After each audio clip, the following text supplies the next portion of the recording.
దేవుళ్ళ కంటే పెద్ద స్థానంలో భయంకరమైన ఒక రాక్షసుడు ఉన్నాడు, మీకు తెలుసా? ఆయనే కీర్తిముఖుడు. ఆయన శివుడి యొక్క గణాల్లో ఒక గణాధిపతి. ఆయన శివుడు ధ్యానంలో ఉండగా రాహువు శివుడి నెత్తి మీద ఉన్న చంద్రుడిని తినేశాడు, అంటే గ్రహణం చేశాడు. గ్రహణం చేస్తే శివుడికి చాలా కోపం వచ్చి ఆయన మూడో కన్ను తెరిస్తే మూడో కన్నులోంచి కీర్తిముఖుడు పుట్టాడు. కీర్తిముఖుడు రాహువుని నేయడం కోసము ఆయన వెంటబెట్టాడు. ఆయన రాహు భయపడిపోయి వచ్చి శివుడి యొక్క కాళ్ళు పట్టుకొని రక్షించమని కొడితే శివుడు బోళాశంకరుడు రక్షించాడు.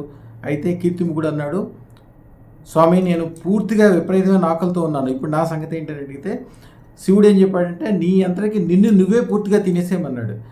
శివుడి యొక్క ఆజ్ఞ పాలిస్తూ శివుడి యొక్క పూర్తి శరీరాన్ని తన యొక్క పూర్తి ఆకారాన్ని తనే తినేశాడు. తినేసిన తర్వాత అప్పుడు శివుడు సంతుష్టపడి నీకు ఒక వరం ఇస్తున్నాను, ఎవరి ఇంటి గృహం పైన ద్వారబంధం మీద నీ ఫోటో కానీ నీకు సంబంధించిన ఆకారం కానీ ఉంటుందో అక్కడ రాహు ప్రవేశించలేడు, ఆ ఇల్లు సుఖ సంపదలతో ఉంటుందని చెప్పి ఆయన ఇచ్చాడు. ఇదే కీర్తిముఖుడు.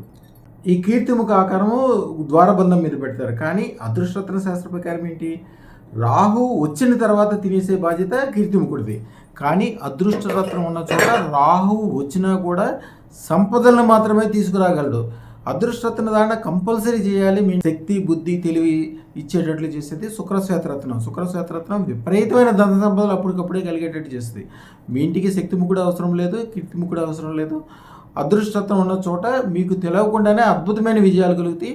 శుభం భూయాత్, శుభం భూయాత్.